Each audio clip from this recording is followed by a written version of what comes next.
temperature has come up. I'm getting excited already. And whether it was going to affect the likes of Lorenzo's front tyre. We saw it in Phillip Island. Will we see it again here in Sepang? Here comes Rossi. Rossi up the inside of Marquez.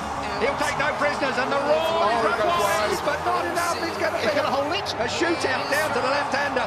Rossi holds it. Marquez wants it. These two, no love lost anymore. It's a straight war between these two. I did not expect to see the wall. You see Marquez lose the rear there. Lost the rear. He got on the gas and round it went. We've seen him down his elbow. He's got problems. He can't that. He tore his elbow out in qualifying. If you saw that particular footage, it was unbelievable. He should have gone down. He didn't go down. And now Marquez is chasing Valentino Rossi. Rossi limits the damage that Lorenzo is inflicting at this point. In terms of the points, Rossi's wide. Whoa. Rossi's wide, but he holds it. He does indeed. That's just, I think, where that M1 Yamaha likes it through there. Out wide now, down towards the apex. I didn't expect to see these two tangled up. I thought the Hondas would be off, and we'd be talking about Rossi versus Lorenzo. That was, of course, the smart money. We're through turn 12. We're on to turn 13. On to turn 13 now. Lorenzo's closing in on Pedrosa. Pedrosa. I wonder where Danny sits in all of this. Danny would look like to win a couple more. Yeah, his first pole for some time, over a year for a moment. Let's look down on what's going on at the moment. Dovizioso still in fifth place. Crutchlow is still fifth. Bradley Smith up to seventh. That's a good ride for Bradley at the moment. He's qualified, qualifying went better than his free practice. Oh, Valentino out wide, and Marquez gets underneath him. Now it's a straight shootout down towards turn one. These two are absolutely at it, aren't they? Off track and on. Honda does not last by. Oh, yes it does. Does now. On the brakes. Marquez, did he make the apex? Barely. Just. Valentino, there was a yard, and Valentino took it. We're going to see that all the way through. And of course, what's going to happen while these two are playing like this? The front two are going to clear off. Are you accusing Marquez of playing with Valentino Rossi so Jorge Lorenzo could escape? It was the wrong words. I take it back. There's no playing going on here. They're both as serious as they can be. Here comes Marquez up the inside, and that blocks off Valentino again. This is an absolute war. We saw them come together at Argentina when front wheel touched back wheel. That really cost Marquez. It slung him up the road massively. This time, look at that. That's tough. Very fair. No, it's fair. Of course. Tough, but fair.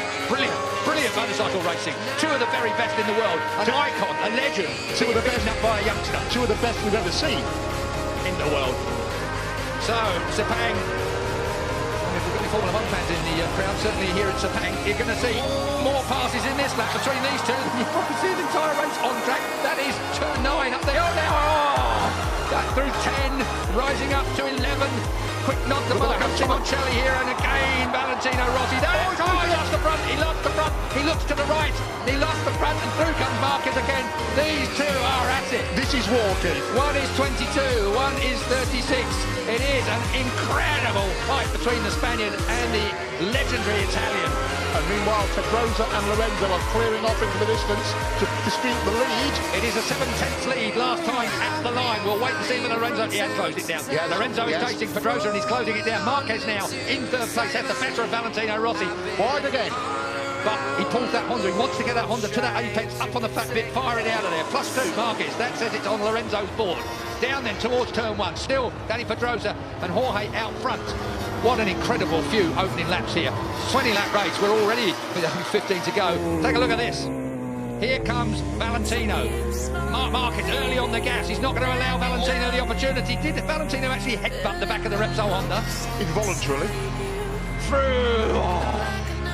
Man, you have no idea how hard that is to do, let alone stay on it. How close do you like it? Oh, that close. Walk straight back through. That's a reflex action when a motorcycle slides out from underneath you. Your outside leg comes off. Incredible save there from Valentino Rossi. We saw an even bigger save from Marquez in qualifying. But we've seen Mark have a couple of serious bits of misbehaviour already in this race. Look at this. I thought Valentino... We're going to see more yet. Julian, that's straight underneath, and he moves Marquez off the line. Valentino Rossi. And again. Feet off the footrest, looks round. This is Barry Sheen versus Kenny Roberts, 1979, ladies and gentlemen, and everybody's shaking their heads.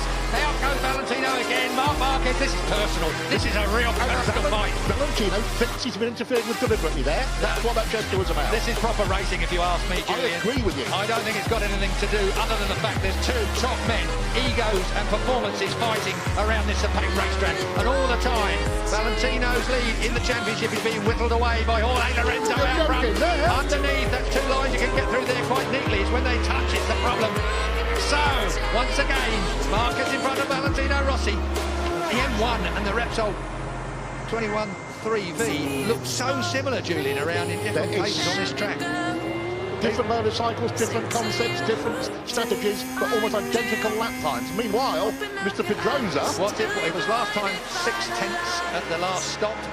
It is 6/10 at the last stop. So Danny Pedrosa has brought it down, or it's come down by a tenth between the front two. Look at this. The conspiracy theories can the idea that Marquez had deliberately dropped back. We saw that motorbike slide from under him, make a couple of real nasty jumps. I don't think I'm even going there with a conspiracy theory. I don't believe that Marc Marquez is mucking about with Valentino Rossi. He's just not going to let Valentino Rossi have his own way. Whereas I think if Valentino had been slightly nicer to him, perhaps the mentality may have been that, OK, mate, you want it that bad, you can have it. Marc Marquez is always going to fight for a first place. Of course. I believe, and I believe that's where he's been now, but the bike just didn't look quite capable of it. The bike has put him where he is my point, Keith. Back where Rossi is. Rossi, though, has done everything he can, and he'll want to limit that damage. He needs that third place. And this is going to run all the way through. We've got 13 and a half laps to go. And looking back down, 2.7 seconds last time I looked from Lorenzo to Marquez in third place. And still 0.6 in the first two. Valentino. This will now tidy up a little bit as these two take stock of what's going on around them. Up out of turn 9, short shifting up into 10. Up through turn 10 they go. And as you look for 11, 65 mile an hour at turn 11, as a bit of curb comes Marquez's way and Valentino runs a little wide. Then that's turn 12. This is 140 odd mile an hour through there in third gear. It's a hell of a... Oh! And did Rossi stay on? He did, as we're at turn 13, back to second gear now for the 55 mile an hour. Rossi runs him out! Rossi ran him out! There is going to be a race direction investigation over there. There is going to be Mike Webber race direction. Is Valentino Rossi, the legend, going to get a penalty? He will get a penalty, I'm fairly sure of that. It almost looked like he looked up and nudged Marquez off the track. This is controversy that moves onto the track. We have had all the controversy off track and in the press conference. Now we have got real trouble coming away. Let's have a look at it. Marc Marquez gets underneath him here. He's hard on Valentino Rossi there. But as they look across, again, with a minute. Here we go. Yeah. Marc Marquez shoves it up the inside. Valentino Rossi has to concede. It's fair from Marquez there. This is the point. Valentino looks at him and runs him out wide and then tangles up with him. I'm afraid, I'm very sorry, and I am a Valentino Rossi fan through and through, but that was not good riding. That was a personal swipe at the ex-world champion, the soon-to-be ex-world champion. That is Marc Marquez coming down pit lane. Controversy here in Sepang. I can hear the stampede of Livio Supo's feet heading for Mike Webb's office. He left before Marc Marquez hit the floor. Mike Webb, race director, he's had difficult decisions to make all the way through here. HRC will be putting in a... There is Livio Supo, the man that's got this shaved head. He's not even following Marc into the seat, but I think everybody that saw that... Well, I want to see it again, but that really looked like Valentino Rossi to me. Ran Marc Marquez wide, he was looking at him, he knew he was there. It's to be reviewed after the race, I'm told. Well, obviously. Sherlock comes to mind there. He's looking at him, he runs him out wide, look. And then he gets tangled up with him. I don't think he intentionally tangled with him. That's a point worth making. I don't think Valentino Rossi intentionally tangled with him, but he did intentionally running out wide, which caught part of the Repsol Honda motorcycle. Can I ask you a question? How would you run out if you missed a gear?